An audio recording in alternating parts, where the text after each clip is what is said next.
Hello students, आप सभी का स्वागत है इतने हमारे स्कूल के इस यूट्यूब चैनल पे। आज हम लोग ट्रिग्नोमेट्री में जो पिछले क्लास तक पढ़े थे उसका आगे लेकर चलेंगे। और मैंने पिछले क्लास में बताया था कि बहुत सारे लोग बेहोश रहते हैं, उनको हर चीज रटने की आदत है। मैथमेटिक्स में भी वो रखते हैं। जैसे अभी ट्रिग्नोमेट्री में पढ़ाई हो रहा है तो डिग्रीज के जो वैल्यू होते हैं 30 डिग्री, 45 डिग्री, 60 और 90 डिग्री, ये रटाया जाता है ट्रिक के तौर पर। ठीक है, आप रट के याद कर लेते हैं, वो भी बहुत अच्छी बात है, लेकिन उसको समझना जरूरी है ना। और समझना इसलिए जरूरी है कि अगर आप समझ जाएंगे तो रटा हुआ चीज तो आदमी भूल सकता है, लेकिन समझा हुआ चीज जल्दी नहीं भूलता है। तो अभी जल्दी हम कुछ आइडेंटिटी के थ्योरम्स है उसको प्रूव करेंगे और उसके बाद हम लोग डिग्रीज के वैल्यू पर आ जाएंगे। ठीक है, तो राइट एंगल ट्रायंगल का फॉर्मेशन करना ट्रिग्नोमेट्री हम लोग जैसा कि पढ़ रहे हैं, और ये पार्ट 3 है हम लोग का, लेक्चर 3 है। तो हम लोग सबसे पहले स्टार्ट करते हैं कि एक राइट एंगल ट्रायंगल है बच्चों, राइट एंगल ट्रायंगल है एबीसी। ठीक है, एबीसी एक राइट एंगल ट्रायंगल है। अब यह 90 डिग्री है, इस साइड का लेंथ अगर हम ए ले लें और ये बी ले लें तो ये सी है। तो हमको पता है पाइथागोरस थ्योरम के हिसाब से अगर इसका स्क्वायर और इसका स्क्वायर जो होता है वो हाइपोटेनियस के स्क्वायर के इक्वल होता है। ये स्क्वायर का प्लस और इसके स्क्वायर का प्लस हाइपोटेनियस, मैंने पाइथागोरस थ्योरम में पहले भी बताया था। और हमको प्रूव करना है कुछ आइडेंटिटीज को। पहला आइडेंटिटी उसमें है कि आप लोग बच्चों याद रखना 1 इक्वल्स टू होता है sign square theta plus cos square theta.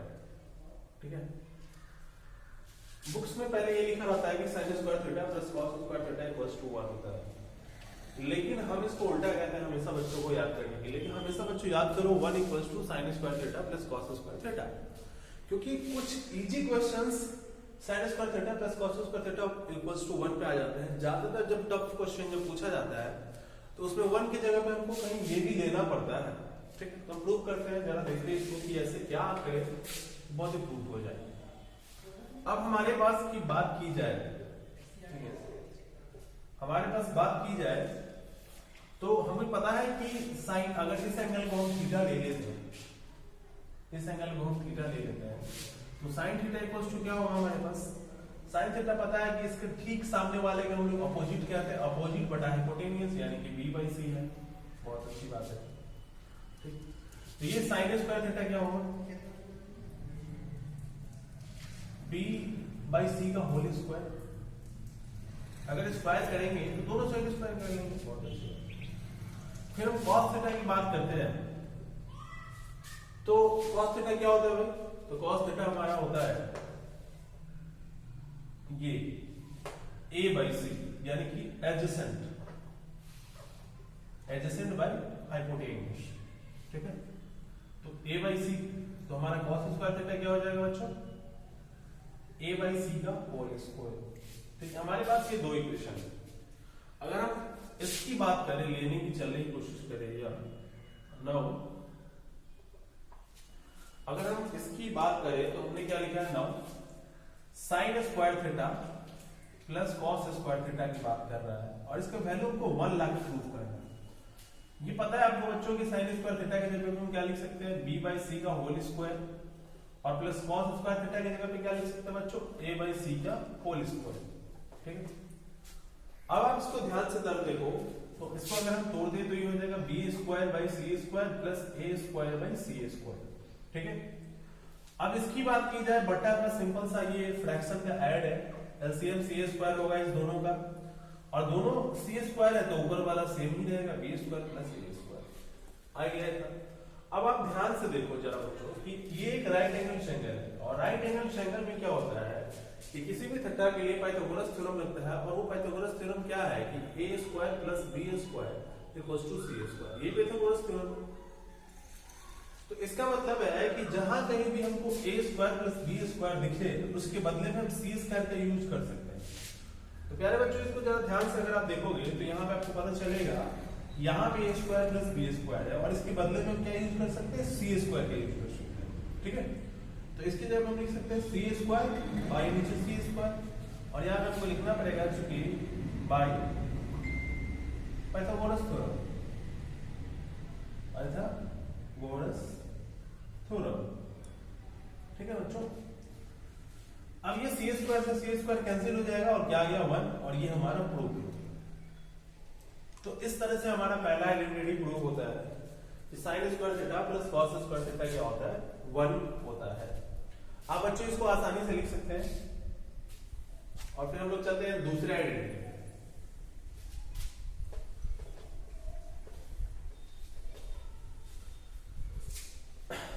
बच्चों दूसरा आइडेंटिटी होता है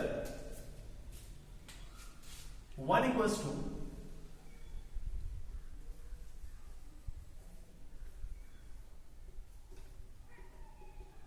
sec square theta minus tan square theta.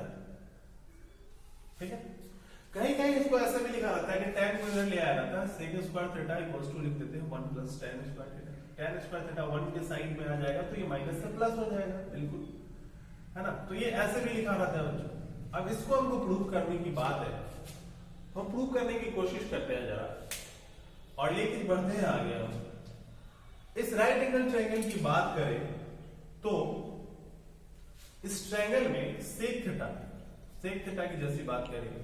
Sec theta क्या होता है, तो हमने पढ़ा बच्चों कि सेक कॉस का इनवर्स होता है। कॉस क्या था, एडजेसेंट बटा हाइपोटेन्यूज।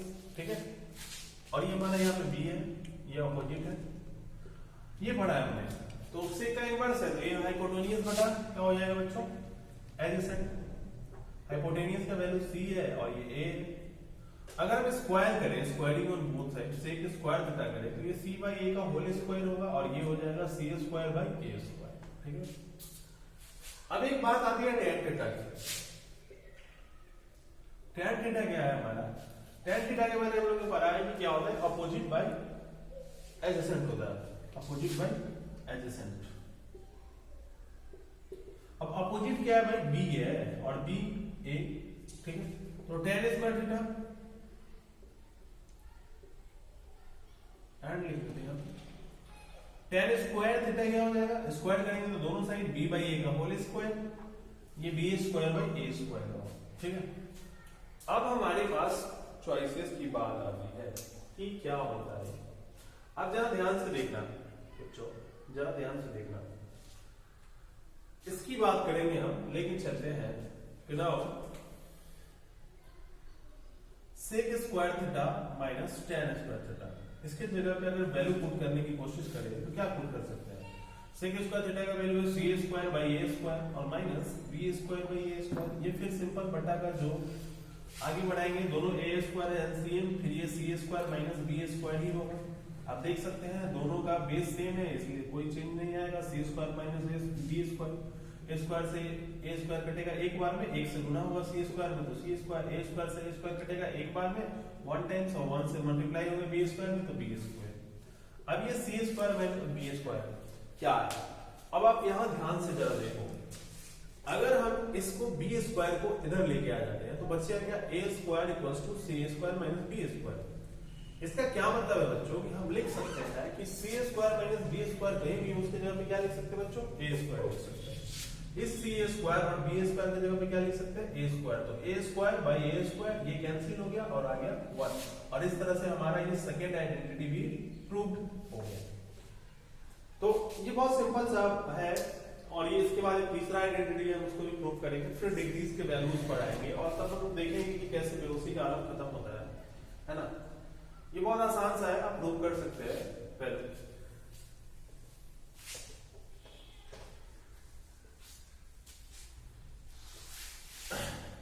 बच्चों तीसरा आइडेंटिटी होता है, आइडेंटिटी का जो फॉर्मूला है वो है cosec square theta minus cot square theta. इसका वैल्यू हमेशा 1 के इक्वल होता है। प्रूव करते हैं कि फिर कॉट इधर लेके आ जाएंगे तो cosec square theta equal to 1 plus cot square theta भी लिखा होता है किताबों में, ये भी लिखा रहता है। प्रूव करने की कोशिश करते एक बार, फिर हमें क्या चाहिए, कोसेक। पहले हमें कोसेक का वैल्यू पता तो चले, तो कोसेक इक्वल्स टू क्या होता है, कोसेक थीटा इक्वल्स टू। अब इस ट्रायंगल की बात करें तो कोसेक थीटा क्या होगा, हमें पता है कि साइन होता है अपोजिट बटा हाइपोटेन्यूज, और साइन का इनवर्स होता है पहले बच्चों कोसेक। तो इनवर्स जब होता है तो हाइपोटेन्यूज बाई अपोजिट होगा, आप लोग को याद भी होगा पिछले, बहुत ही इजी चीज है। तो इसको हम लोग c बाई बी लिख सकते हैं, और इसका जब हम स्क्वायर करेंगे कोसेक स्क्वायर थीटा करेंगे तो ये सी बाय बी का होल स्क्वायर होगा और ये c square by B square. ठीक है, हमारे पास एक इक्वेशन ये आ गया। चलिए इसको इक्वेशन फर्स्ट लेते हैं।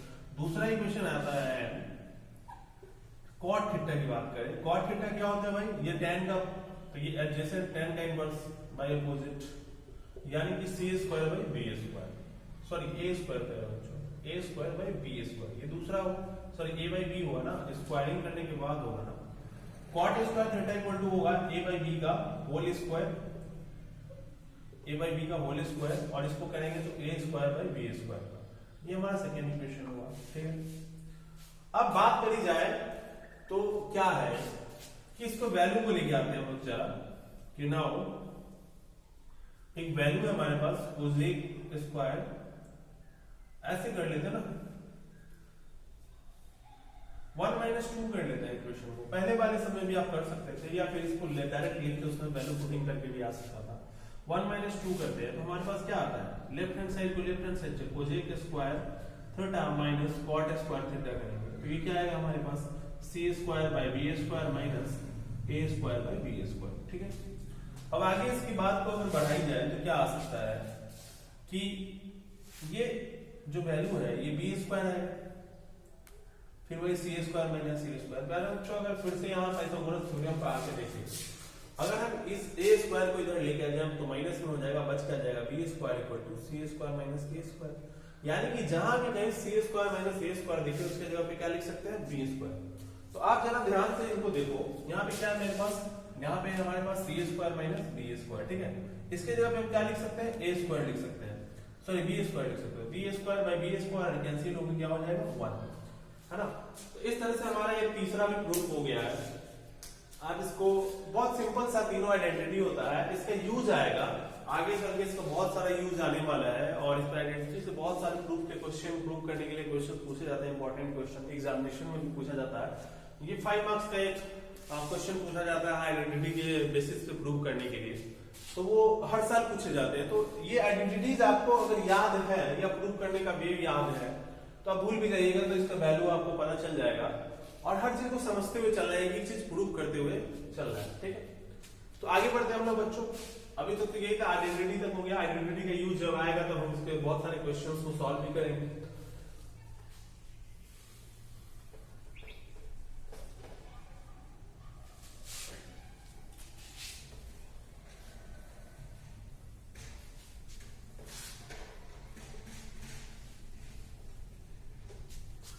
अब आ जाते हैं कि हम डिग्रीज के जो वैल्यू है ना, हम लोग जो पढ़ते थे डिग्रीज के वैल्यू, ट्रिग्नोमेट्रिक रेशियोज के बारे में जो हमने पढ़ा था कि कुछ स्पेसिफिक एंगल के हम लोग ट्रिग्नोमेट्रिक रेशियोज को पढ़ेंगे। ये trigonometric ratios of some specific angles, ये टॉपिक आप हेडिंग लगा लीजिए बच्चों, है ना। Trigonometric ratios of some specific angles. Specific मतलब ये स्पेशल से रिलेटेड है, मतलब कुछ खास एंगल्स के बारे में, ट्रिग्नोमेट्रिक रेशियोज के बारे में हम लोग पढ़ेंगे। ये 6 ट्रिग्नोमेट्रिक रेशियोज देखेंगे कुछ खास एंगल पे, और वो कौन कौन से एंगल होंगे बच्चों, हम लोग देखेंगे 0 डिग्री पे, हम लोग देखेंगे 30 डिग्री पे, हम लोग देखेंगे 45 डिग्री पे, हम लोग देखेंगे 60 डिग्री पे, और हम लोग फाइनली देखेंगे 90 डिग्री पे। ठीक है, और इसी में हम लोग आपको और भी 75 डिग्री का वैल्यू निकालना, 15 डिग्री का वैल्यू निकालना, और एक क्वेश्चन जो पॉलिटेक्निक के एग्जाम में, वो पॉलिटेक्निक के एग्जाम में जनरली पूछ लिया जाता है, वो 22.5 डिग्री यानी कि 20 होल 1/2 डिग्री का वैल्यू निकाला। ये सारे वैल्यूज मैं निकालना बहुत आसानी से आप लोग को सिखाऊंगा। और अभी देखेंगे पहले मेन वो जो बुक्स में हमारा एक चार्ट बना हुआ होता है 0 से लेके 90, 0, 30, 45, 60 और 90 का, उसका अभी हम लोग सारा एक एक एंगल के बारे में जानेंगे। वो रटने के लिए कहा जाता है, लिखा जाता है कि 0, 1, 2, 3, 4 लिख लो, सब में 4 से डिवाइड कर दो, रूट लगा दो, फिर वो करके बनाया जाता है। वो तो ठीक है, वो सब सही भी है, याद करना चाहिए उसे, लेकिन हमको समझना भी चाहिए कि वो एंगल्स आया कहां से है, कैसे हम लोग उसको डिराइव करते हैं, वो समझने की कोशिश हम लोग इसके थ्रू करेंगे। तो यार बच्चों, हम लोग सबसे पहले जो ड्राइव करने की कोशिश करेंगे वो हमारा एंगल होगा 30 डिग्री और 60 डिग्री। इस दो एंगल को बहुत ध्यान से देखने की जरूरत है, ठीक है। 30 डिग्री सारे ट्रिग्नोमेट्रिक रेशियोज हम लोग पहले 30 डिग्री और 60 डिग्री के देखेंगे, फिर 45 डिग्री के देखेंगे और फाइनली 0 और 90 का देखेंगे, जो बहुत इंपॉर्टेंट है। 0 और 90 का आप लोग को पता नहीं होगा और आज हम उस कॉन्सेप्ट को एकदम क्लियर करके आपको बताएंगे। एनसीईआरटी की बुक्स उस कॉन्सेप्ट के बारे में लिखा भी है ना, लेकिन हम लोग को जनरली स्कूल में उतना डिटेल में पढ़ाया नहीं जाता है आपके स्कूल में, तो आप यहाँ देख ले। 30 और 60 डिग्री का प्रूफ करना है हमें, इसके लिए हमें एक ट्रायंगल चाहिए होगा और वो ट्रायंगल होना चाहिए बच्चों इक्विलैटरल ट्रायंगल। कौन सा ट्रायंगल चाहिए बच्चों? Equilateral triangle. इक्विलैटरल ट्रायंगल के बारे में मैंने बताया था शुरू में ही। इक्विलैटरल ट्रायंगल वो ट्रायंगल होते हैं जिनके तीनों साइड्स क्या होते हैं बच्चों? इक्वल होते हैं, ठीक है।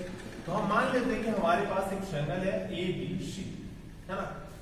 आपने ट्रायंगल चैप्टर 9 में पढ़ा है और ट्रायंगल चैप्टर में आपने पढ़ा भी है, बहुत सारे प्रॉपर्टीज पढ़े हैं, ठीक है।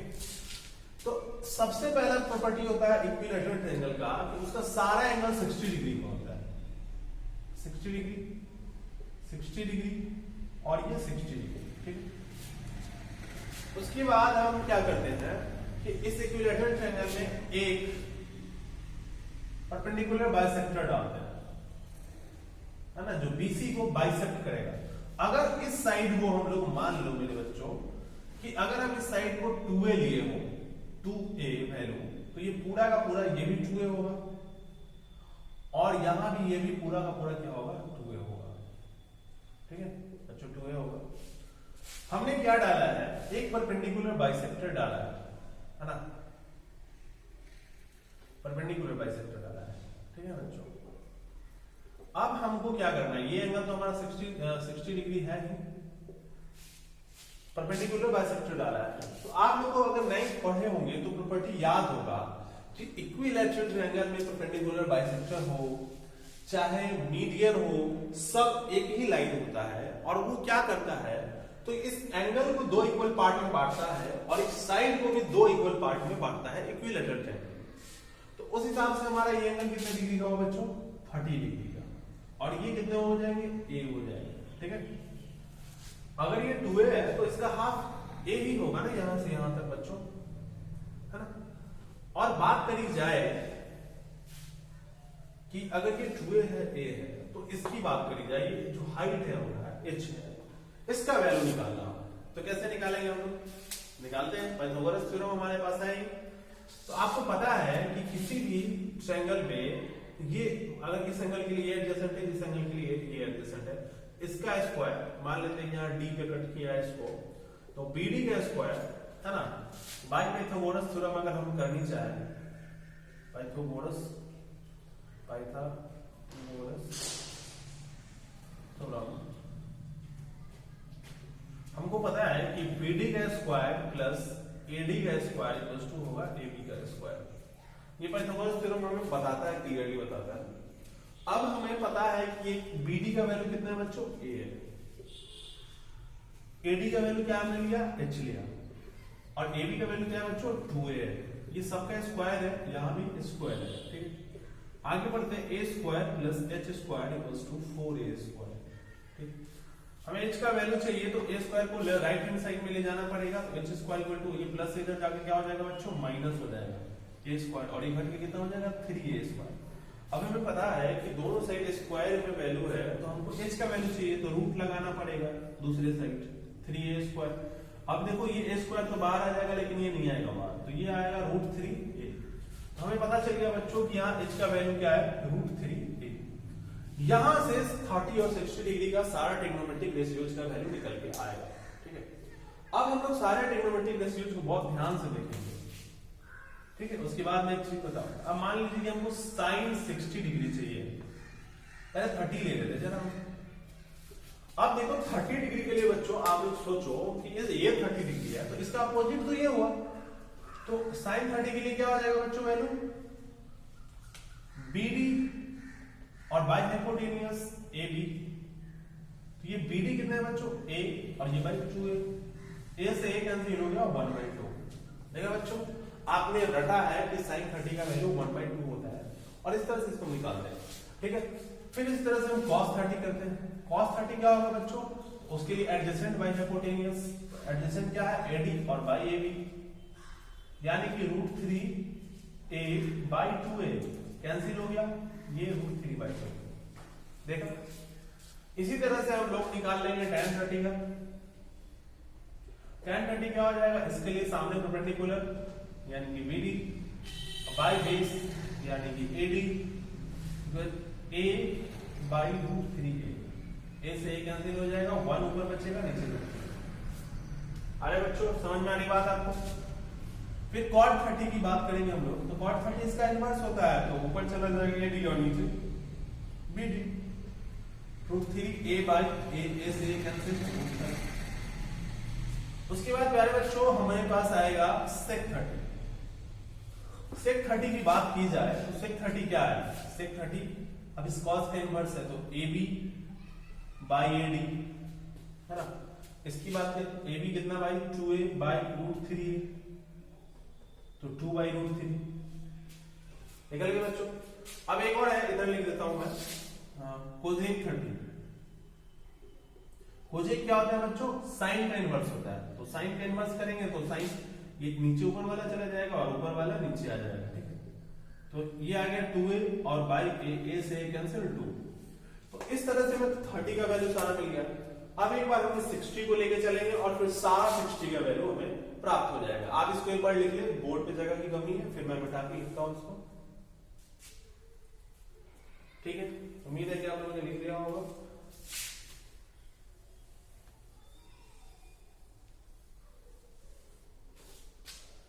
ये 2 है यहाँ पे। अब बात करते हैं हम लोग 60 की, तो 60 के लिए ये कौन सा है, अपोजिट हुआ, और ये कौन सा एडजेसेंट हुआ, और ये हाइपोटेनस तो सबके लिए है। अब 60 डिग्री की बात करी जाए तो sin 60 हम लेते हैं, sin 60 इक्वल्स टू क्या होगा, अपोजिट बटा हाइपोटेनियस, यानी कि AD बटा AB। AD कितना है बच्चों, √3 है, और ये कितना है 2 है, a से a कैंसिल हो गया बच्चों, √3/2। यही होते हैं वैल्यूज, आप अपने बुक में देख सकते हैं। cos 60 की बात की जाए बच्चों तो आ जाएगा cos क्या हो जाएगा, फिर एडजेसेंट बाय हाइपोटेनियस यानी कि BD बाई AB, BD का वैल्यू है a और इसका वैल्यू 2a, a से a कैंसिल 1/2। आप लोग लिख रहे हो तो ध्यान देना जरा, जो cos 30 था वही sin 60 आ रहा है, और जो आप ध्यान से देखोगे sin 30 था वो cos 60 आ रहा है। इससे भी बहुत सारी चीजें निर्भर करती है आगे, इन पे हम देखेंगे कैसे चेंज होते हैं वैल्यूज, ठीक है। उसके बाद हम tan 60 की बात करें तो tan के लिए ये अपोजिट हुआ बटा एडजेसेंट यानी कि AD बाई BD, यानी कि √3a बाई a से कैंसिल √3 है ना। उसके बाद हम बात करें cot 60 की बात करें तो cot 60 इसका इनवर्स होता है, BD बाई AD हो जाएगा equals to a by √3a, a से कैंसिल 1/√3। उसके बाद sec 60 की बात करें बच्चों तो sec cos का इनवर्स होता है, तो AB बाई BD हो जाएगा, AB बाई BD बच्चों, और ये 2a ऊपर हो जाएगा फिर, और बच्चे a से कैंसिल 2। अब इसके बाद एक और बात करी जाए cosec 60, cosec 60 की बात करी जाए, cosec साइन का इनवर्स होता है तो AB बाई AD हो जाएगा, AB by AD equals to 2a by √3a, a से कैंसिल 2/√3।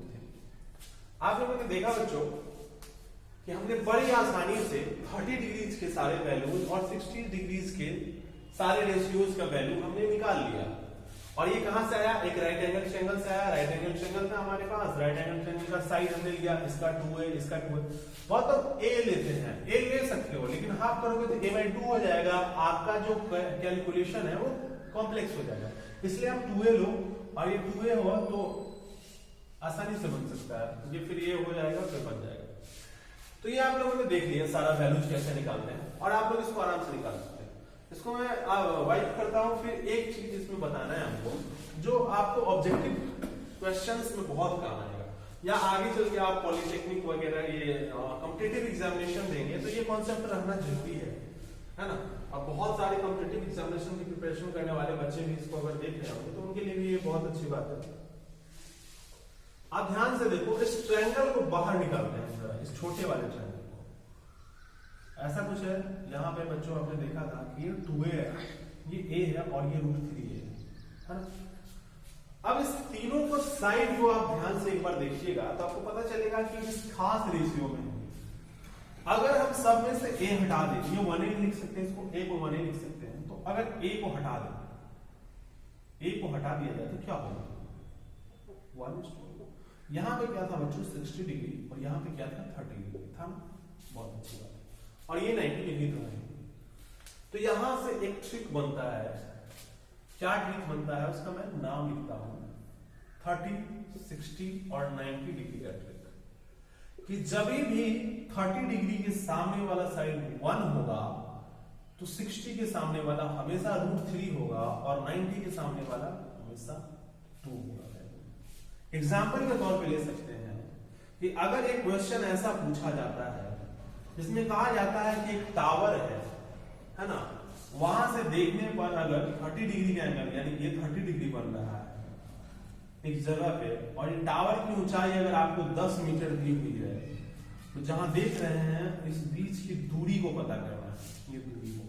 तो आप ध्यान से जरा देखिए बच्चों, या फिर इस डिस्टेंस को पता करने की बात करी जाए, ठीक है, तो आपको पता होगा ये 60 है, ये 90 है और ये 30 है, तो 60 होगा, क्योंकि तीनों एंगल का सम कितना होना चाहिए 180 डिग्री। तो 90 है तो 30 है तो 120, तो बचा कितना 60। अब आपको पता है कि 30 के सामने वाला अगर 1 होता है वैल्यू साइड का, तो 60 के सामने वाला कितना होता है √3। अब 1 की जगह पे कितना है बच्चों 30 के सामने वाला 10, तो इसमें कितना से मल्टीप्लाई होगा 10 से, तो इसमें भी कितना से मल्टीप्लाई हो जाएगा 10 से, तो ये 10 √3 हो जाएगा बच्चों, और ये कितना हो जाएगा फिर 10 से मल्टीप्लाई होकर 20 हो जाएगा। जैसे कभी कभी क्वेश्चन पूछता है कि एक पेड़ है, ऑब्जेक्टिव में भी पूछ लेता है बच्चों, और वो पेड़ आंधी में टूट गई है, ठीक है, आंधी में टूट कर ऐसे जमीन से लगी हुई है, और जो लगी है तो यहाँ अगर 60 डिग्री एंगल बन रहा है और यहाँ 30 डिग्री दिया है, और पूछता है कि इसका वैल्यू 20 मीटर की दूरी पर 20 सेंटीमीटर की दूरी पर जाके लगी है, ठीक है, तो पूछता है कि उस पेड़ का टोटल हाइट कितना था बच्चों, ये क्वेश्चन पूछ लेता है शुरू में टूटने से पहले। तो टूटने से पहले हाइट क्या था, ये भी था और ये भी था। इसको पूरा हम प्रोसेस के साथ बनाएंगे, जब हाइट एंड डिस्टेंस चैप्टर में पढ़ेंगे तो पूरा प्रोसेस के साथ बनाएंगे भी, लेकिन अभी हम ट्रिक सीख रहे हैं, तो इस ट्रिक को ध्यान से अगर आप लोग देखें तो अगर ये 20 सेंटीमीटर दूर है, या कह सकते हैं कि 5 मीटर की दूरी पे जाके लगा है, तो पूरा पेड़ की हाइट पूछेगा। तो आप समझो बात को कि 30 के सामने अगर 5 है, तो उस 60 के सामने, जैसे इसमें कितना से गुना हुआ 5 से, तो इसमें 60 के सामने क्या होता है हमेशा √3 होता है, और √3 में 5 से गुना होकर क्या हो जाएगा 5√3। और जब ये 1 होता है तो ये 2 होता है, तो ये 5 है तो कितना हो जाएगा ये बच्चों, ये 10 हो जाएगा। और फिर पूछेगा कि पेड़ का पैर टूटने से पहले हाइट क्या था, तो ये बचा हुआ हाइट और ये झुका हुआ जो पेड़ है उसका हाइट, तो दोनों ऐड कर देंगे 10 + 5√3, और इसमें से 5 कॉमन ले लेंगे तो 2 + √3 मीटर, ये आंसर आ जाएगा। डायरेक्ट टिक लगा सकते हैं देखकर, है ना, प्रोसेस में जाने की जरूरत ही नहीं पड़ेगी। एक और क्वेश्चन लेते हैं प्यारे बच्चों, हम लोग इस पे रिलेटेड एक और क्वेश्चन लेते हैं, 30, 60, 90 रूल इसको कहते हैं, आप लोग याद रखिएगा 1:3। जैसे क्वेश्चन है कि एक लाइट हाउस से, है ना, जिसकी हाइट यहाँ पे अगर 60 डिग्री ले ले 10 मीटर है, एक नाव को बोट को देखा जाता है यहाँ पे, है ना, और वो ऊपर से देख रहा है तो 60 डिग्री का एंगल है, तो यहाँ पे 60 बनेगा। तो पूछ रहा है कि लाइट हाउस के फुट से इसके बीच की दूरी कितनी है। सिंपल बात है बच्चों, अगर ये 60 डिग्री है तो ये √3 का वैल्यू है, 60 डिग्री के सामने हमेशा क्या आता है √3 का वैल्यू अगर 10 है, तो हमको ये डिस्टेंस किसके सामने आएगा 30 के सामने ही आएगा। 30 के सामने यानी किसका वैल्यू निकालना है 1 का वैल्यू निकालना है। बच्चों आपने पढ़ा है कि √3 का वैल्यू अगर 10 है तो 1 करना हो तो √3 को इधर लेके आ जाएंगे 10/√3, और ये हमारा डिस्टेंस क्या हो जाएगा 10/√3। अगर इसको रैशनलाइज भी करेंगे तो नीचे √3 से गुना करेंगे, ऊपर √3 से, तो ये 10√3/3। ये सिंपली हम लोग बना सकते हैं इस क्वेश्चन को 30, 60, 90 रूल से।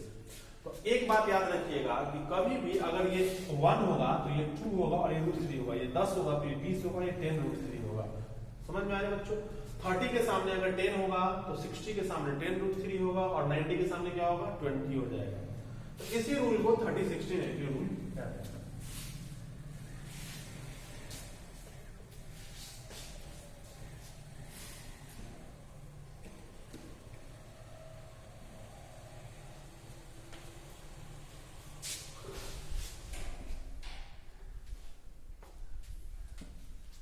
बच्चों हम लोग देखेंगे कि एक स्क्वायर है, अभी हम लोग 45 डिग्री का पढ़ेंगे पूरा, ये स्क्वायर अब हम लोग 45 डिग्री के साथ ट्रिग्नोमेट्रिक रेशियोज के बारे में पढ़ेंगे। 45 डिग्री का ट्रिग्नोमेट्रिक रेशियो क्या है? आप इसको बचपन से आप लोगों ने स्क्वायर के बारे में पढ़ा होगा। एक लाइन खींचते हैं यहाँ पे, और ये इसको हम लोग कहते हैं डायगोनल ऑफ स्क्वायर। क्या कहते हैं बच्चों?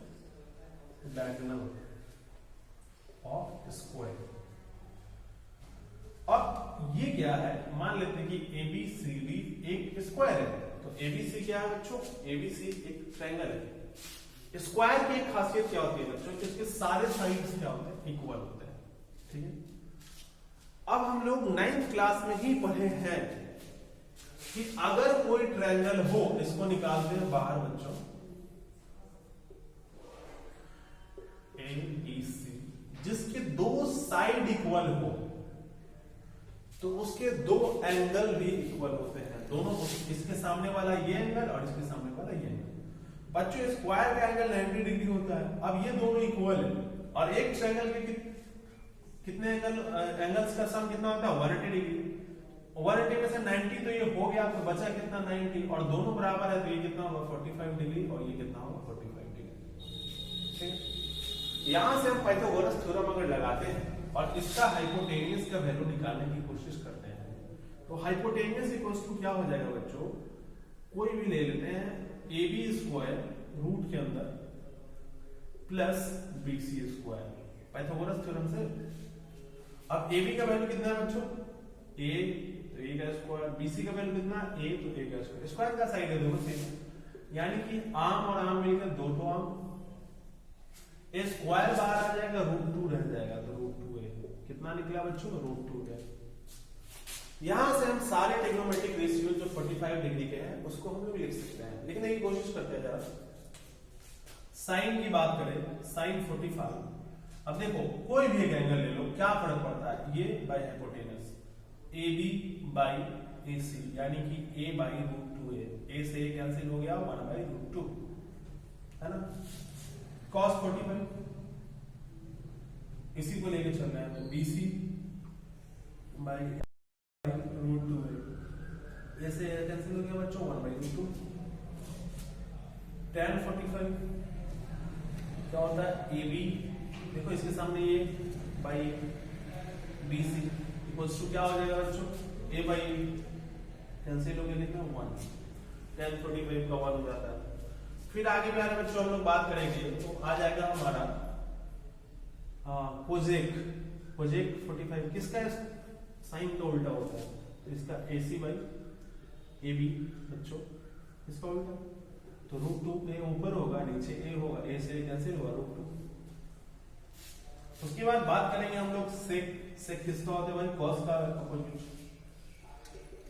तो ये हमारा AC बाई BC। तो प्यारे बच्चों इसमें बात करेंगे, तो ऊपर पे √2 और नीचे A बाई A कैंसिल हो गया, √2। और उसके बाद cot 45 की बात करेंगे, तो cot 45 क्या होता है? tan का अपोजिट होता है, यानी कि इनवर्स होता है, सॉरी अपोजिट नहीं।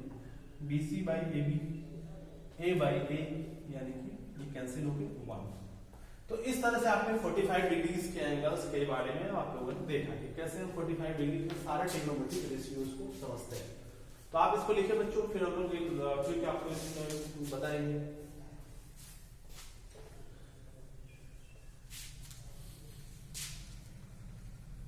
ये बहुत आसान है बच्चों, ये जैसे 30-60-90 रूल था, इस रूल का नाम होगा 45-90 रूल। अगर ये 1 होगा, ये 1 होगा, तो ये √2 होगा। अब देखो A है, A है, A की जगह पे 1 ले सकते हैं 1, और इसकी जगह पे 1 लेंगे तो ये √2 आएगा। इसका क्या मतलब निकलता है? तो कोई भी अगर हाइट एंड डिस्टेंस के क्वेश्चन में अगर ऐसा दे दे यहाँ पे 45 डिग्री है और बोल दे कि 10 मीटर है, ठीक है, और इसके बारे में पूछ ले कि ये लेंथ कितना है PQRS, या फिर ये लेंथ कितना पी क्यू आर एक ट्रायंगल है, ये लेंथ कितना, तो सिंपल है 45 है तो यहाँ भी 45 होगा तो ये 10 ही होगा, और ये √2 गुना है तो 10√2 हो जाएगा, यानी कि अगर ये 10 है 10 गुना होगा तो ये भी 10 गुना हो जाएगा 10√2, अगर ये 20 होगा तो ये भी 20 20√2, 30 होगा तो 30 है ना। अगर कभी कभी ये दे दे वैल्यू तो उस हिसाब से भी हम वैल्यू निकाल सकते हैं। तो ये सब ट्रिकी क्वेश्चंस है, जब ऑब्जेक्टिव क्वेश्चन पूछा जाता है तो उसमें हम इसका यूज करते हैं और बिना कॉपी कलम पेन चलाए हम इसको सॉल्व करके उसका आंसर दे सकते हैं। तो ये सब तो इजी था, है ना। अब हम लोग आएंगे 0 डिग्री और 90 डिग्री, इसको बहुत ध्यान से समझना बच्चों। और यहाँ एक सवाल मैं पूछूंगा और उस सवाल का आंसर आप लोग पहले अभी बोल देना मेरा वीडियो देखते, और बाद में मैं बताऊंगा तो आप लोग देखना जरा, क्या अगर एक राइट एंगल ट्रायंगल है तो हाइपोटेनस, क्या अगर राइट एंगल ट्रायंगल है तो ये जो हाइपोटेनस है, ये एबीसी एक ट्रायंगल है, इसमें जो ये हाइपोटेनस है, ये बेस कह लो, अगर इसको थीटा ले लेते हैं तो ये बेस हो गया, बेस के बराबर कभी हो सकता है या परपेंडिकुलर के बराबर कभी हो सकता है, जरा आप लोग सोच के देखो, है ना।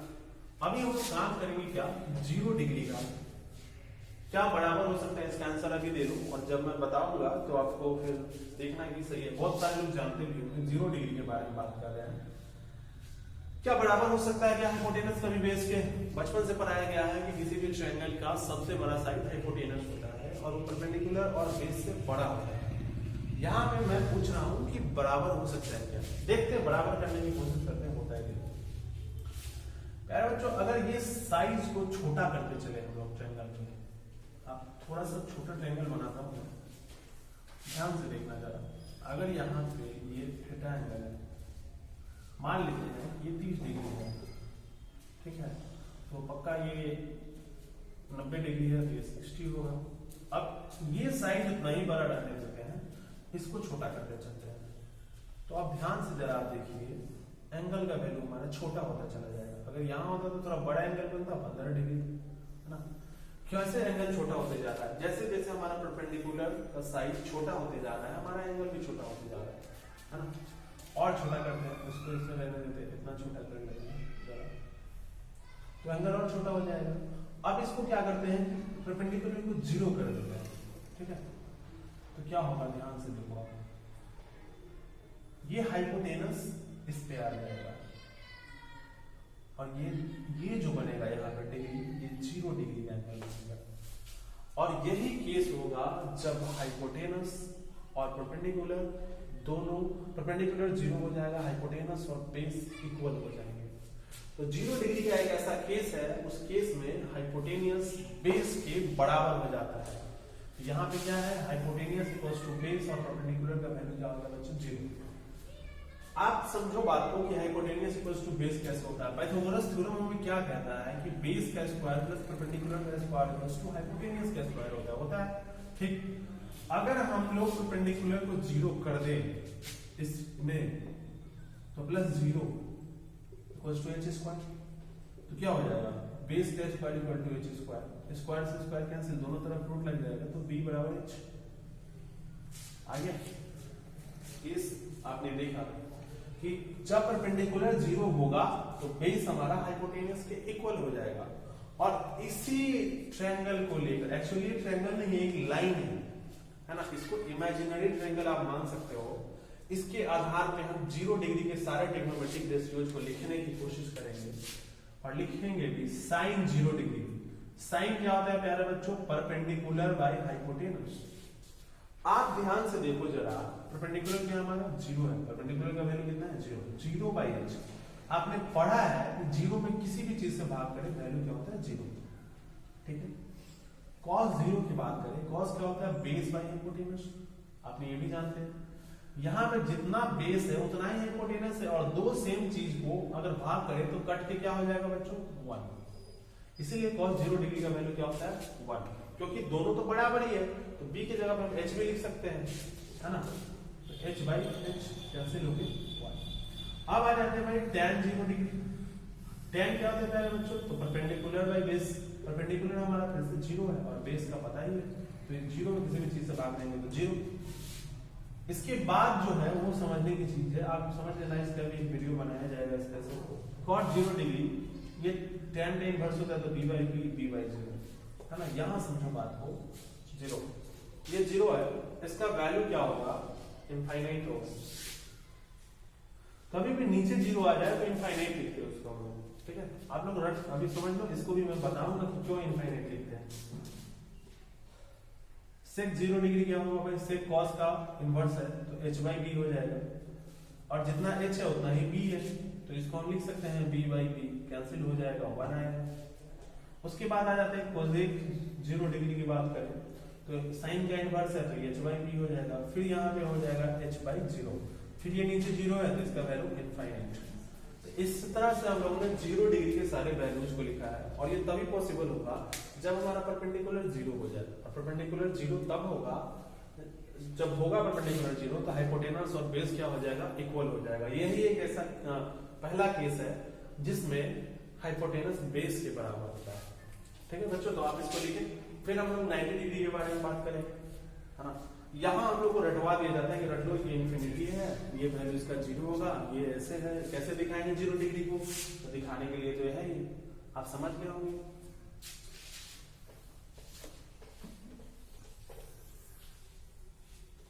अब हमारे पास एक ट्रिग्नोमेट्रिक रेशियो बनता है जो स्पेसिफिक एंगल्स का मतलब है 90 डिग्री का, 90 डिग्री का। 90 डिग्री का ट्रिग्नोमेट्रिक रेशियो की अगर बात करें हम बच्चों, तो ये 90 डिग्री का ट्रिग्नोमेट्रिक रेशियो कैसे हम लोग पता करेंगे, तो अब ध्यान से जरा देखिएगा कैसे होता है। ये है ना, मान लेते हैं कि ये है, ये 45 है, यहाँ पे ये 45 डिग्री है, ठीक है। ये काम करते हैं, परपेंडिकुलर को नहीं रहने देते, इसको छोटा करते चलते हैं। इधर की तरफ बढ़ेंगे, आप ध्यान से देखो, एंगल बड़ा होता जाएगा, थोड़ा ज्यादा दूर चलना पड़ेगा, इसमें कम नहीं, है ना। तो ये मान लेते हैं कि आ गया 60 डिग्री, और बढ़ेंगे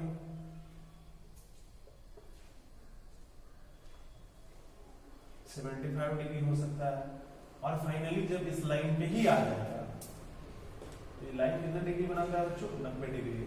तो यहाँ पे 90 डिग्री हो गया, और आपका बेस क्या हो गया, 0।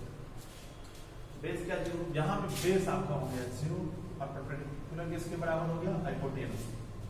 ये दूसरा केस है जिसमें परपेंडिकुलर हाइपोटेनस के इक्वल हो गया है, या हाइपोटेनस परपेंडिकुलर के इक्वल हो गया है बच्चों, है ना। बेस हमारा क्या हो गया 0। पाइथागोरस थ्योरम में डाल के देख लेते हैं, बेस इक्वल्स टू परपेंडिकुलर का स्क्वायर इक्वल्स टू, हमने पढ़ा है हाइपोटेनस का स्क्वायर। बेस को 0 कर लो बच्चों, plus p square equal to h square. अब दोनों तरफ रूट लगा लो, 0 का कोई मतलब नहीं बनता है, बाहर निकल जाएगा p बराबर h। तो आपने देखा कि when b equals to 0 p equals to h, है ना। यहां से सारे ट्रिग्नोमेट्रिक रेशियोज को फिर हम देखने की कोशिश करेंगे। इस फिगर को बहुत ध्यान से समझने की कोशिश करिएगा, एनसीईआरटी के बुक्स में भी ये फिगर बना कर दिए गए हैं, और कोशिश करना है समझने की, है ना, कि sin 90 डिग्री क्या होगा। तो आप देखो ध्यान से कि हमारा p by h होता है, p जितना है उतना ही h है बच्चों, तो इसको हम लिख सकते हैं p by p, कैंसिल हो गए 1। इस p h के जगह पर तो p भी लिख सकते हैं ना। cos 90 की बात करें प्यारे बच्चों तो क्या होगा, p by h, और ये b कितना है हमारा 0, और 0 by h 0। tan 90 की बात करें बच्चों तो हमारा होता है p by b। p का वैल्यू कितना है बच्चों, p का वैल्यू है b 0 है हमारा, नीचे 0, अभी आपको पता है कि नीचे 0 हो तो इनफाइनाइट लगाते हैं। उसके बाद हम बात करेंगे cot 90। cot 90 क्या है, इसका tan का इनवर्स है तो b by b, ये ऊपर 0 by b, ये 0 हो जाएगा। उसके बाद हम क्या करेंगे, sec 90 की बात करेंगे। sec 90 क्या होता है, h by b, ये इसका इनवर्स, h तो रहेगा नीचे 0, नीचे 0 का इनफाइनाइट। उसके बाद बात करेंगे बच्चों हम लोग cosec 90। cosec 90 क्या होगा, sin का इनवर्स तो h by b, और दोनों तो सेम ही है इसलिए वैल्यू 1। अब आपको बात समझ में आ गई होगी कि 90 डिग्री के सारे ट्रिग्नोमेट्रिक रेशियोज का वैल्यू कैसे हम लोग डिराइव करते हैं, फाइंड करते हैं। तो यही तक ये बात रखनी थी हमें, और फिर आगे हम लोग देखेंगे इसको, है ना। और आज अभी इतना ही रखें, आप इसका नोट्स अच्छे से बनाएं, एक वीडियोस को बार बार देखें, अच्छे से समझें, है ना। तो आज के लिए इतना ही। अगर हमारी ये चैनल पे जो हम कंटेंट आपको दे रहे हैं, अगर ये अच्छा लगता है तो हमारे चैनल को लाइक करें, चैनल का सब्सक्राइब करें और अपने दोस्तों के साथ इसको शेयर भी करें। थैंक यू बच्चों।